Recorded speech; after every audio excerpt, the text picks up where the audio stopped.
Hi అండి, నమస్కారం. ఎలా ఉన్నారు? బాగున్నారు కదా? ఇన్షాల్లా మీరు బాగుండాలి. విషయం ఏంటంటే, కువైట్లో హెయిర్ ఆయిల్ తీసుకుంటున్నా నా ప్రియమైన కస్టమర్లు మంచి మంచి మెసేజ్లు ఇస్తూ ఉన్నారు. హెయిర్ ఆయిల్ సూపర్గా ఉన్నది అక్క, రిజల్ట్ నువ్వు ఎక్కడి నుంచి పట్టుకొస్తున్నావు కానీ థ్యాంక్ యూ సో మచ్ అక్కని. కాబట్టి వీడియో పూర్తిగా చూడండి, నచ్చితే లైక్ చేయండి, మీ ఫ్రెండ్స్కి తెలియపరచండి, మీకేమనిపించిందో కామెంట్ రూపంలో తెలియపరచండి. మరిన్ని వీడియోస్ కోసం ఫ్లవర్ ఛానల్ని సబ్స్క్రైబ్ చేసుకోండి. కొత్త కస్టమర్లకు మాత్రమే ఈ వీడియో అంకితం. ఆయిల్ ఎట్లా యూస్ చేయాలంటే కనుక డైలీ 3 రోజులు అప్లై చేసేయండి. 2-3 నిమిషాలు హెయిర్ని మసాజ్ చేయండి. సమ్మతింగ్ బ్లడ్ సర్క్యులేషన్ చాలా మంచిగా జరుగుతుంది. ఒక గంట నుంచి తలస్నానం చేసేయండి. దీంతో పాటే మేము షాంపూ జాయింట్ చేసిస్తామన్నమాట. అదే షాంపూతో మీరు తలస్నానం చేయాలి. ఈ ఆయిల్ వాడుతూ ఉండి వేరే షాంపూ రిజల్ట్ బిఫోర్ బాగుంది కదా అని ఆ షాంపూతో తలస్నానం చేసినప్పుడు ప్రయోజనం మీకు లేకపోవచ్చు. మీకు మీరే ప్రశ్నించుకునే అవకాశం ఎదురవుతుంది. కాబట్టి మేము ఇచ్చిన షాంపూతో మాత్రమే మీరు ఆయిల్ అప్లై చేసుకుంటే మేము ఇచ్చిన షాంపూ మాత్రమే యూజ్ చేయాలి. ఈ విధంగా మీరు డైలీ 3 రోజులు క్రమం తప్పకుండా చేసినప్పుడు మీ హెయిర్ ఓడటం అనేది ఆగిపోతుంది. ఖచ్చితంగా ఆగిపోవాల్సిందే.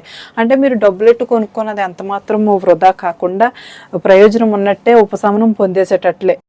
3 రోజులు అయిపోయిన తర్వాత ఏ ఆయిల్ అప్లై చేయొద్దు, ఈ ఆయిల్ కూడా అప్లై చేయొద్దు, స్టాప్ అయిపోండి.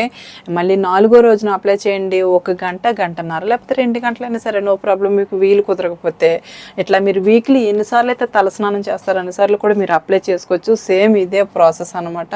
హాట్ వాటర్తో కాకుండా నార్మల్ వాటర్తో తలస్నానం చేయడానికి ప్రయత్నించండి. హాట్ వాటర్ హెడ్కి ఎంత మాత్రం మంచిది కాదు. ఇది వచ్చేసి షాంపూ, దీంతోపాటు మేమే ఇస్తాం. ఇది కూడా పెద్ద ట్విస్ట్ అనేది చెప్పుకోవచ్చు. దీని స్వభావం ఎట్లా ఉంటుందని అంటే సేమ్ కుంకుడుగాయ పులుపు మాదిరే ఉంటుంది.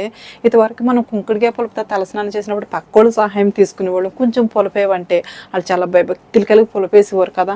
ఒకవేళ తల వదలకపోతే కనుక తిట్టుకుంటారేమో అని వాళ్ళు అలా భయభక్తులు కలిగి వేసినప్పుడు హెయిర్ అనేది చాలా నీట్గా వదిలేదు అనమాట. ఇప్పుడు పులపేయించుకుని అంత సీను ఛాన్స్ లేదు కాబట్టి కొంచెం మొగ్గులో షాంపూ వేసుకుని వాటర్తో గిలకట్టుకుని ఇది కుంకుడుగాయ పులప అన్నట్లు ఫీల్ అవుతూ మీరు తల క్లీన్ చేసుకున్నప్పుడు చాలా నీట్గా వదులుతుంది. ఈ షాంపూతో తలస్నానం చేస్తే ఫీలింగ్ ఎట్లా ఉంటుందంటే అరిచేతిలోనే గరికి తేరిపోద్ది, అంత బాగుంటుంది.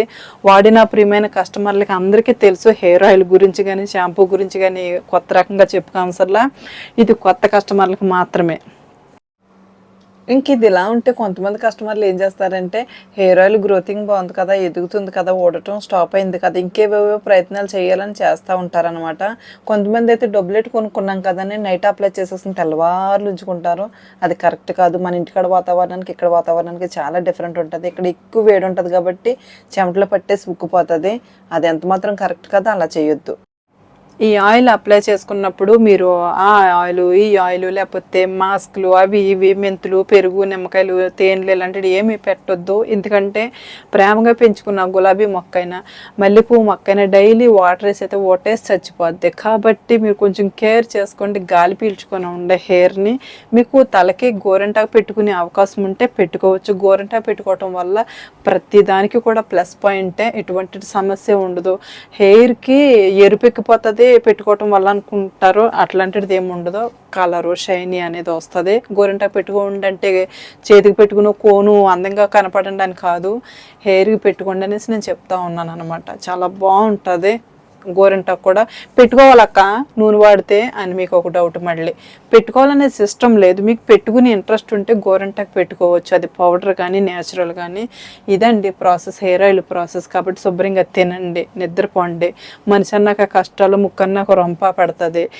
ఎంత కష్టం వచ్చినా టెన్షన్ పడినంత మాత్రం ఇక్కడ తీసి అక్కడ పెట్టి స్కోప్ మనకు ఉంటుంది. కాబట్టి ఏది ఎలా జరగాలంటే అలాగే జరుగుతుంది అనుకుని ప్రశాంతంగా ఉండటానికి ప్రయత్నించండి. మంచి నిద్ర మనిషికి రోగ నిరోధక శక్తిని పెంచుతుంది.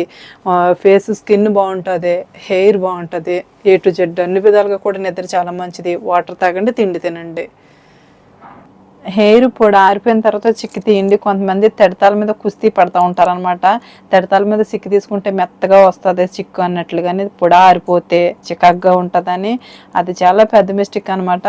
ఎంత ఖరీదైన షాంపూలతో తలస్నానం చేసినా కానీ మనం తలస్నానం చేసినప్పుడు హెయిర్ కుదుళ్ళు లూజ్ అవుతాయి కాబట్టి ఊడిపోయే అవకాశం ఉంటుంది. పోగొట్టుకోవటం ఎంత సులువు, రాబట్టుకోవటం కూడా అంతే కష్టం. కాబట్టి ఆలోచించండి, కేర్ చేసుకోండి. ఇది పద్ధతి అయితే కనుక. ఇంకా మా అక్క హెయిర్కి చిక్కు తీద్ది ఎలా తీద్దానంటే సాంబ్రాణి పొగ వేసేసినట్లుగానే ఎదరకంటే వేసేస్తుంది, హెయిర్ మొత్తం వేసేసి దువ్వనిచ్చుకుని ఫరా పీకుతుంది. అలా ఫరా పీకితే అవి ఏమన్నా కరెంట్ తీగలా తెగిపోకుండా ఉండటానికి వెంట్రుకలు కదా ఆటోమేటిక్గా ఊడిపోతాయి.